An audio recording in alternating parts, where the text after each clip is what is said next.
အားလုံးပဲမင်္ဂလာပါဒီတစ်နေ့မှာလဲကဘာပေါ်မှာအောင်မြင်ဆုံး YouTube channel ငါခုအကြောင်းကိုကျွန်တော်တင်ဆက်ပေးသွားမှာပဲဖြစ်ပါတယ်ကျွန်တော်ကတော့အစီအစဉ်တင်ဆက်သူ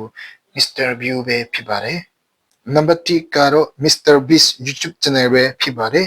သူ့ရဲ့နာမည်ရင်းကတော့ Jimmy Donaldson လို့ခေါ်ပါတယ်သူဟာ YouTube ကို2012ခုနှစ် February လမှာစပြီးတော့ပထမအောင်မြင်ဆုံး YouTuber တယောက်ဖြစ်လာခဲ့ပါတယ်။သူ့ရဲ့ဗီဒီယိုထဲမှာစိန်ခေါ်မှုတွေနဲ့ငွေကြီးဆိုးလက်ပြတာတွေတင်ခဲ့ပါတယ်။သူဟာအခုဆိုရင် subscribe ပေါင်း389တန်းနဲ့ပထမဆုံးနေရာမှာရှိနေပါတယ်။သူ့ရဲ့ပန်ဆိုင်မှုကတော့ဒေါ်လာတန်း900ရှိနေပါတယ်။နံပါတ်2ကတော့ PDP YouTube channel ပဲဖြစ်ပါတယ်။သူ့နာမည်ရင်းကတော့ Felix Gejobat ပဲဖြစ်ပါတယ်။သူဟာ1989အောက်တိုဘာ24မှာမွေးဖွားပြီးတော့အခုဆိုရင်သူဟာအသက်35နှစ်ရှိနေပါပြီသူ့ရဲ့အမျိုးသမီးကတော့ Marzia Gejobat လို့နာမည်ရပြီးတော့အသက်32ရှိနေပါပြီ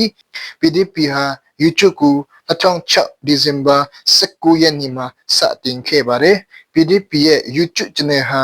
2013ကနေ2019ခုနှစ်ထိ subscribe အများဆုံးဖြစ်လာခဲ့ပါတယ်အခုဆိုရင်သူဟာ subscribe ပေါင်းတန်း130ရှိနေပါတယ်သူ့ရဲ့ဗီဒီယိုထဲမှာဗီဒီယိုဂိမ်းတွေနဲ့ဟာတာတွေပါဝင်ပါတယ်သူ့ရဲ့ပိုင်ဆိုင်မှုကတော့55တန်းရှိပါတယ်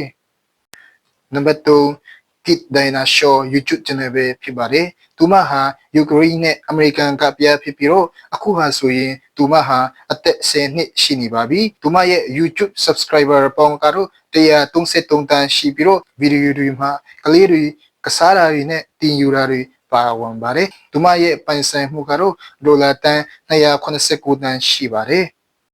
နံပါတ်4ကတော့Like Nastia YouTube channel ပဲဖြစ်ပါတယ်။သူမဟာအခုဆိုရင်အသက်17နှစ်ရှိနေပါပြီ။သူမဟာရုရှားနဲ့အမေရိကန်ကပြဖြစ်ပြီးတော့သူမရဲ့ YouTube ဗီဒီယိုတွေမှာကလေးကစားစရာတွေတင်လေးရှိပါတယ်။သူမရဲ့ YouTube subscriber ပေါင်းကတော့129တန်းရှိပါတယ်။သူမရဲ့ပိုင်ဆိုင်မှုကတော့တန်း260ရှိပါတယ်။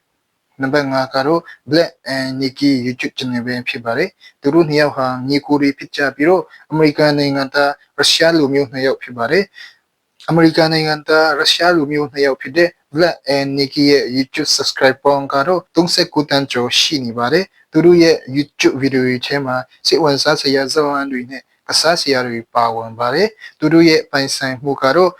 ဒေါ်လာတန်း190တန်းရှိပါတယ်ဒီဗီဒီယိုလေးကိုဒီမှာပဲရက်လိုက်ကြရအောင်ပရိသတ်တွေလည်းသူတို့လူအောင်မြင်တဲ့ YouTuber တယောက်ဖြစ်ချင်တယ်ဆိုရင်တော့အခုကနေစတင်နေပါတယ်သူများတွေလည်းဖြစ်နေတယ်ဆိုရင်ကျွန်တော်လည်းဖြစ်နေတယ်ဆိုတဲ့စိတ်ဓာတ်ထားပြီးတော့ကြိုးစားလိုက်ကြပါဒီကနေပရိသတ်တွေကိုအားပေးစကားပြောချင်ပါတယ်